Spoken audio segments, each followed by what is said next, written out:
Bueno, antes que nada, muchas gracias al Instituto por la invitación, especialmente a Guillermo. Es para mí un placer muy grande estar hoy con ustedes. Bueno, a ver, ¿por dónde empezar, no? A hablar de la corrupción en la Argentina. Quiero hacer un poquito de historia primero. Ustedes seguramente saben que Argentina tiene un vínculo muy particular con la cuestión del desarrollo económico, ¿no? Argentina es el único país en la historia moderna que alguna vez fue relativamente rico y hoy es un país relativamente pobre, o en el mejor de los casos en vías de desarrollo. El único país. No hay ningún país en la historia moderna que tenga esa particularidad. Es decir, hay países que fueron relativamente pobres y tuvieron luego progresivamente niveles de desarrollo mejores. Hay otros países que siempre estuvieron estancados, pero no hay ninguno, salvo la Argentina, en toda la era moderna, que haya sido alguna vez un país rico y hoy ya no lo sea. Pero la pregunta ahí es, ¿qué pasó, no? ¿Por qué? Y esa es la vieja discusión en la Argentina y una larga historia en la Argentina de debates alrededor de esa cuestión, de qué pasó, ¿no? ¿Cuándo fue que la Argentina dejó de ser eso que era más o menos desde mediados del siglo XIX hasta mediados del siglo XX, ¿no?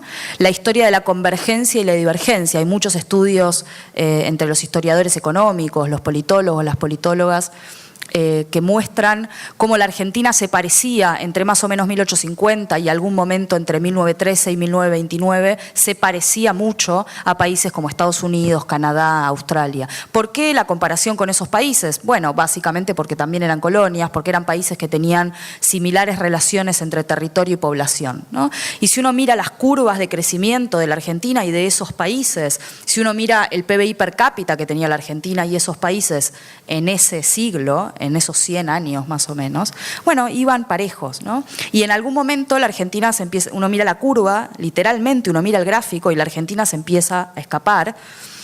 Bueno, y la pregunta es ¿qué pasó? Y ahí hay muchas teorías, ¿no? Hay teorías que hacen hincapié en cuestiones económicas, por ejemplo, el proteccionismo de la Argentina después de la Gran Depresión o la gran dependencia que tenía la Argentina de Inglaterra versus el resto de los países que no tenían tanta dependencia, y algunos otros factores que tienen que ver con cuestiones económicas. Pero más allá de las cuestiones económicas, en algún momento aparece toda una línea muy importante de historiadores económicos en la Argentina que empiezan a explicar esta cuestión del desarrollo inverso de la Argentina en factores institucionales, ¿no? Entonces, algunos dicen, miren, no es casual que el momento de convergencia, es decir, el momento en el que la Argentina empieza a parecerse a esos otros países, no es casual que ese momento sea el mismo momento en el que la Argentina, por ejemplo, entre otras cosas, sanciona su constitución en el año 1853 e incorpora luego a la provincia de Buenos Aires a esa constitución entre el año 60 y el 62. Es también el momento en el que la Argentina reconoce por primera vez los derechos de propiedad. El Código Comercial, el Código Penal, protección fuerte de derechos de propiedad. Es también el momento en el que la Argentina sanciona su primera ley de voto secreto obligatorio y relativamente universal porque las mujeres todavía no votaban. Digamos. No es casual que Argentina crezca en el momento en el que se desarrollan sus instituciones. Y tampoco es casual, dice esta lectura, que el momento en el que la Argentina deja de crecer, imaginemos que sea 1930, según algunas de estas teorías, coincida no solo con la Gran Depresión, sino también con el primer golpe de Estado en la Argentina. Digamos, el primero de muchos, ¿no? El primero de muchos golpes de Estado y de interrupciones democráticas constantes durante todo el siglo XX, hasta finalmente 1983, cuando retorna la democracia. Entre todas estas teorías institucionales aparece un abogado, Carlos Nino, tal vez uno de los mejores juristas que haya tenido la Argentina, fue asesor luego de Raúl Alfonsín en la transición democrática, fue un tipo que tuvo mucha influencia en el desarrollo de las transiciones democráticas y de las constituciones en toda América Latina. De hecho, muere en el aeropuerto de Bolivia en el año 93, visitando Bolivia, ayudando a Bolivia a pensar su constitución luego de la transición democrática, y tiene un ataque de asma en la puerta del aeropuerto y muere ahí. Y este jurista, Carlos Nino, escribe en el año 92, pleno menemismo, y dice, miren, entre todos los institucionalistas pareciera que hay algo en lo que todavía no han pensado. Y voy a leer literalmente sus palabras. Nino dice: es realmente sorprendente que no obstante la visibilidad de la tendencia argentina hacia la ilegalidad, ella, la ilegalidad, no ha sido señalada hasta ahora por politólogos, historiadores y economistas como un factor significativo para dar cuenta del subdesarrollo argentino. La anomia. Lo que Nino llamaba la anomia boba. ¿Por qué boba? Porque es autofrustrante, porque es una tendencia a violar la ley que creemos que nos beneficia individualmente y no advertimos que nos perjudica colectivamente y por tanto nos perjudica individualmente también. Y escribe un libro que se llama Un país al margen de la ley, al cual yo le hago tributo en mi propio libro, explicando cómo se presenta la anomia en la sociedad argentina, en el ámbito social, digo, desde pasar el semáforo en rojo hasta el ámbito institucional o económico, no pagar los impuestos. Y esto incluye, por supuesto, la corrupción. La corrupción es una especie dentro del género de la anomia, no es otra cosa que eso. Ahora, yo doy un pasito más que Nino y lo que planteo es, miren, no es solo que la corrupción pueda ser un factor, o la anomia pueda ser un factor causal en relación con la historia de desarrollo inverso de la Argentina, esta historia trágica de la Argentina rica, la Argentina Australia y la Argentina de hoy, ¿no?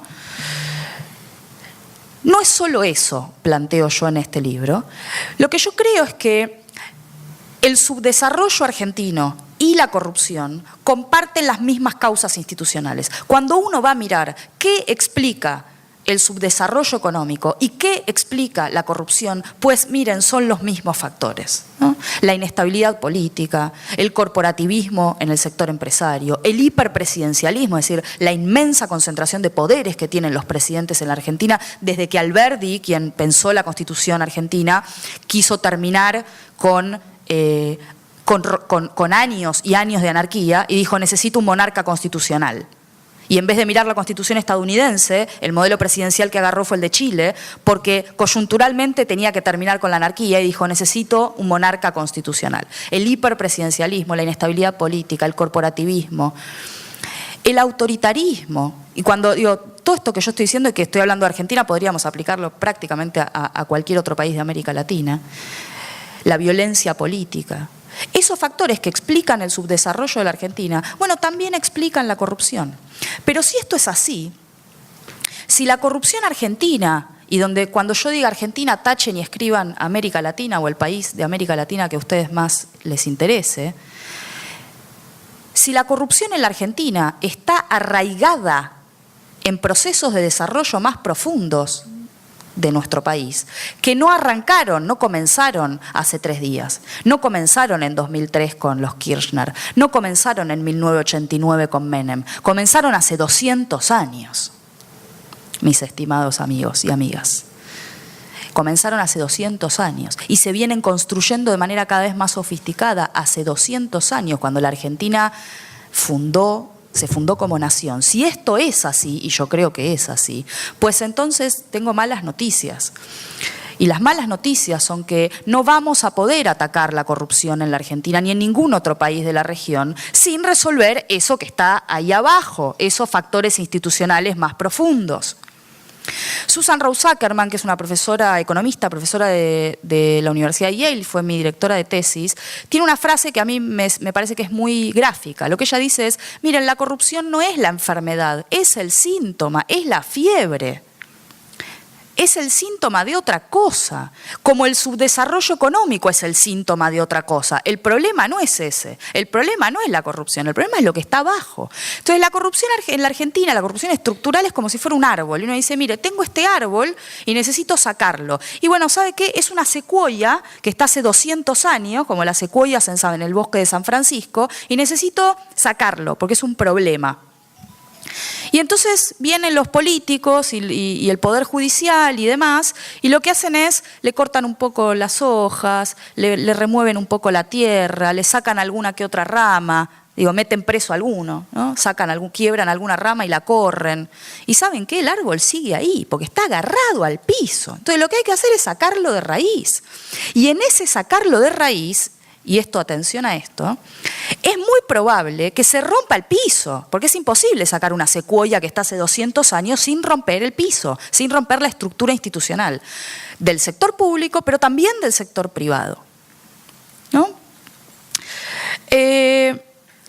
Y esto no es lo que hace la Argentina para luchar contra la corrupción, no es lo que hizo en los últimos 200 años y no es lo que está haciendo ahora tampoco. Digo, a no engañarse, a no creer que la Argentina está haciendo algo que se parezca, aunque sea un poco, a sacar el árbol de raíz, porque no es eso lo que yo creo que estamos haciendo.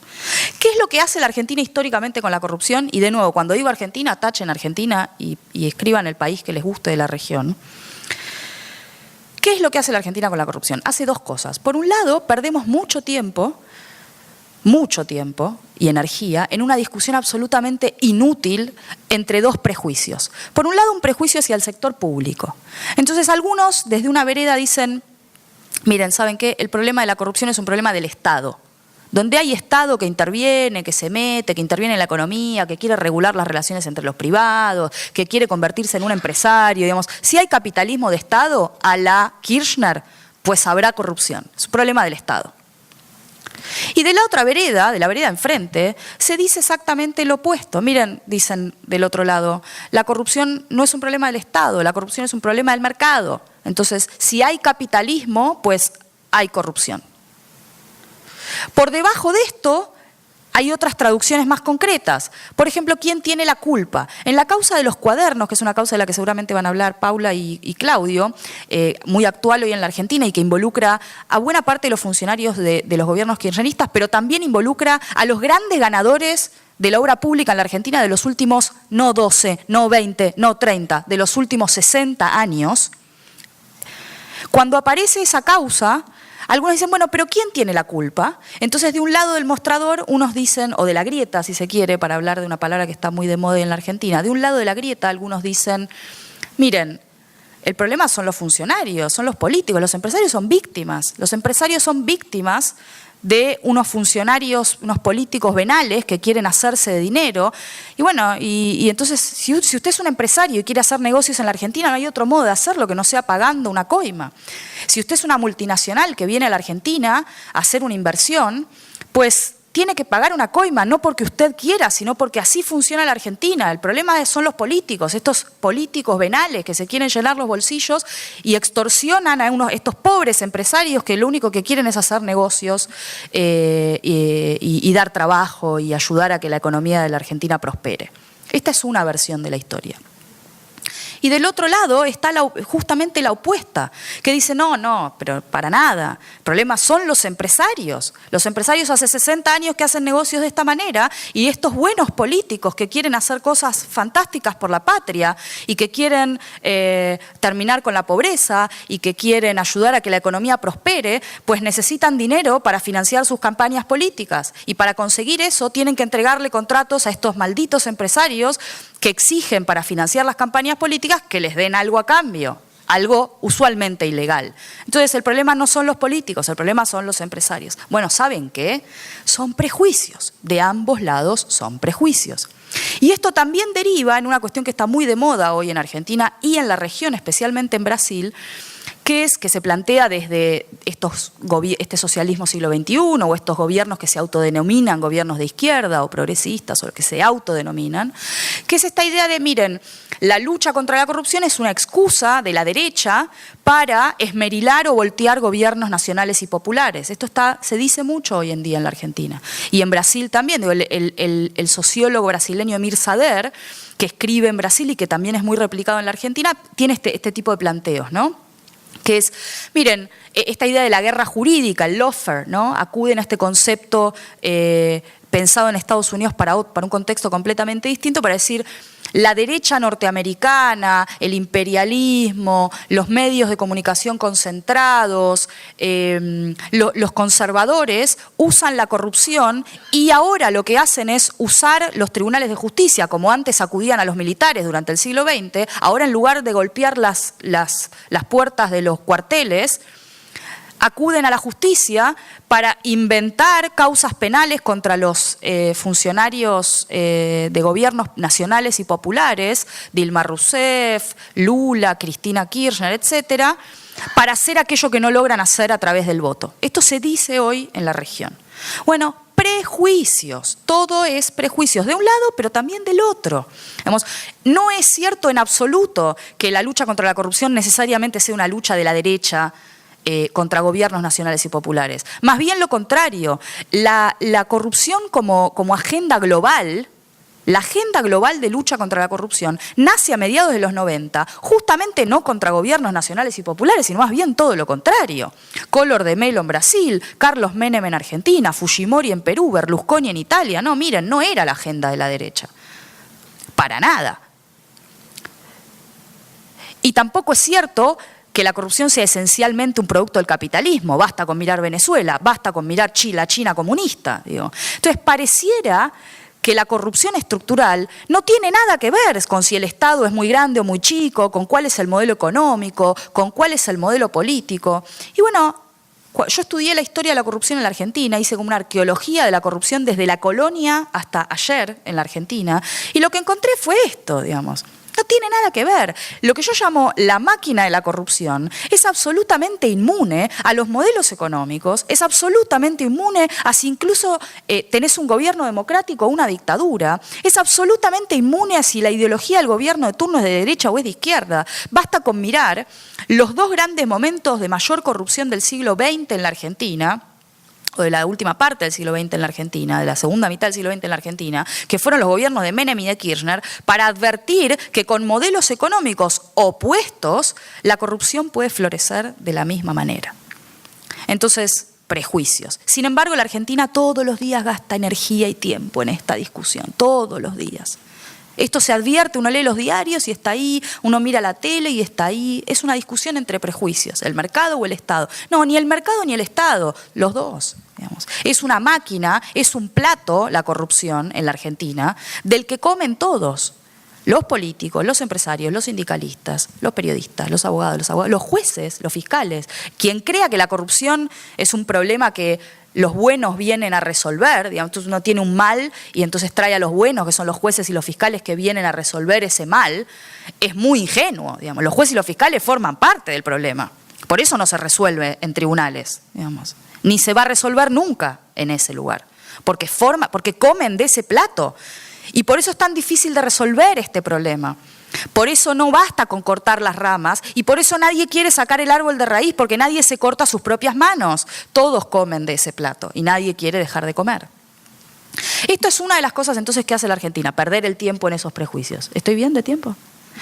Y lo segundo que hace la Argentina es adoptar desde hace muchos, muchos años un enfoque equivocado, errado, que no ha dado ningún resultado, al que yo llamo el enfoque cultural penal, y que es propio de toda la región. Y acá sí, realmente, saquen Argentina y pongan el país que quieran. Toda la región hace esto, que es el enfoque cultural penal, y que no sirve para nada. ¿Qué dice el enfoque cultural penal? Lo primero que dice es que los latinoamericanos, barra argentinos, barra lo que ustedes quieran, somos corruptos, somos así. Casi que lo llevamos en la sangre. ¿No?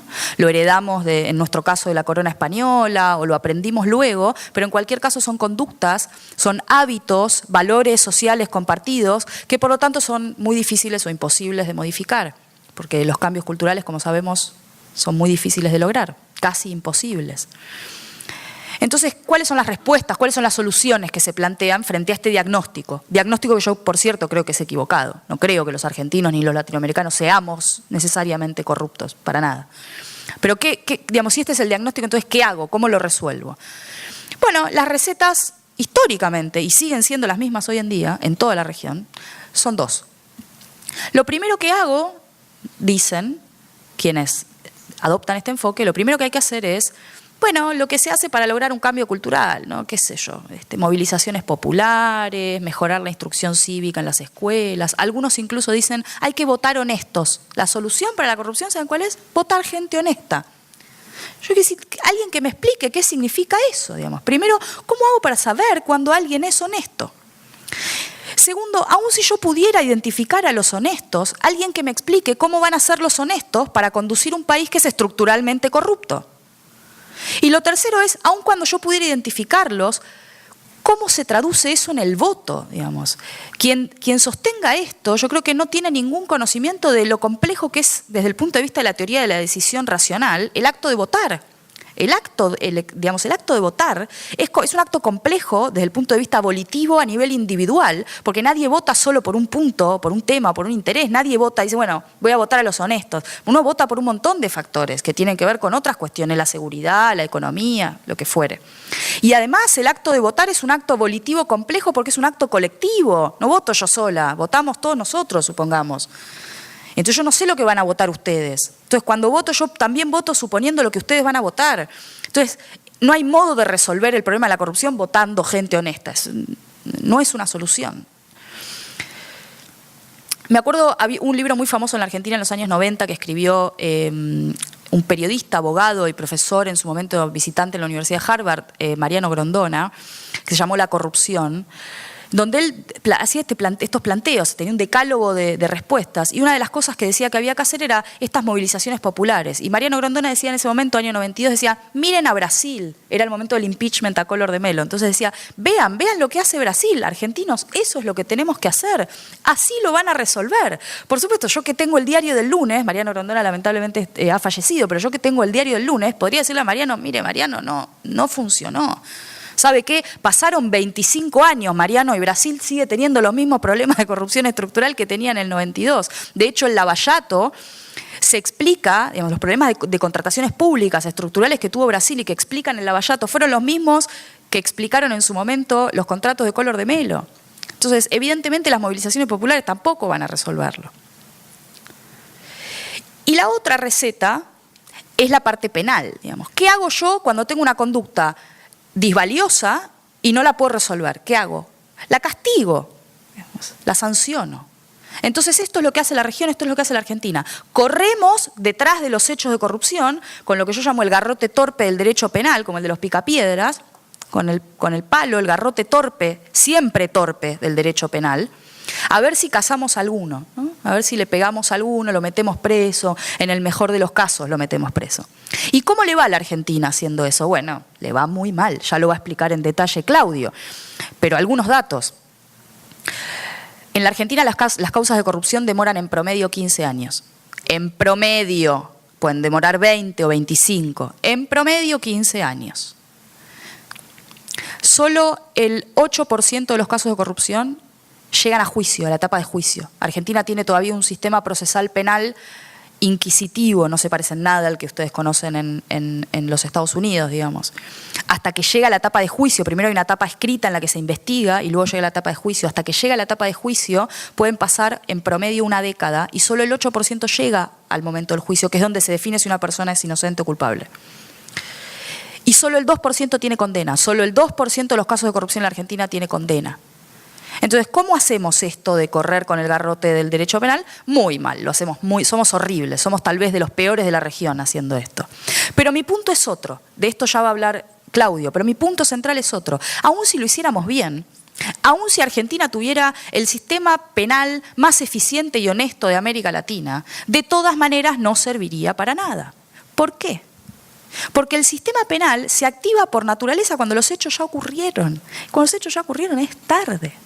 Argentina tuvo un caso de corrupción muy famoso hace unos años que se dio en llamar la tragedia de Once. Mal llamada tragedia, porque una tragedia es un accidente y eso no fue un accidente. Un choque de un tren en la ciudad de Buenos Aires que terminó con la vida de 51 personas, una de ellas era una mujer embarazada de 6 meses, y hubo casi 800 heridos. Hubo condenas, por un lado al motorman, al conductor, porque hubo un error humano, pero además del error humano hubo condenas de administración fraudulenta, un delito de corrupción, contra quien era el ministro del área y los secretarios de transporte del área. ¿Por qué? Porque se enriquecían, cobraban coimas de los concesionarios de trenes para no controlarlos, entre otras cosas. Entonces, yo siempre digo, vayan a decirle a los familiares de las víctimas de Once que el sistema penal les va a resolver el problema de la corrupción. Están muertos ya, están muertos.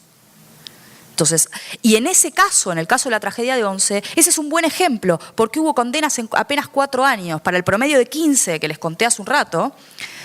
Es un buen caso. Argentina ese caso funcionó bien. Condenas, desde que empezó el caso hasta que hubo condenas pasaron 4 años.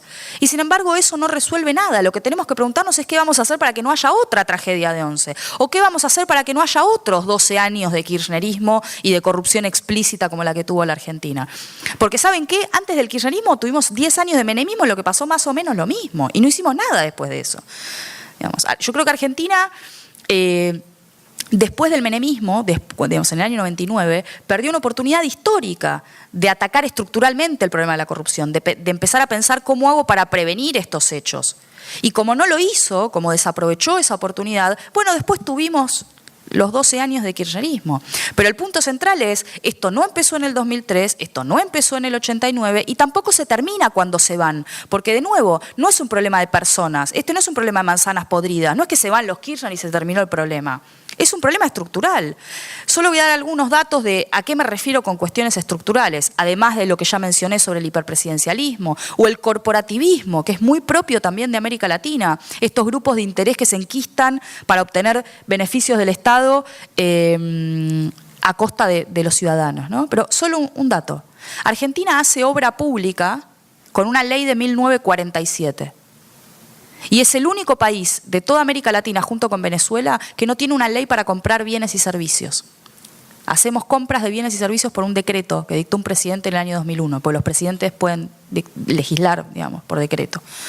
¿Alguien puede pensar seriamente que se puede hacer una obra pública de manera moderna, transparente, eficiente, orientada a los objetivos de desarrollo de un país con una norma de 1947? Pareciera que no, ¿no?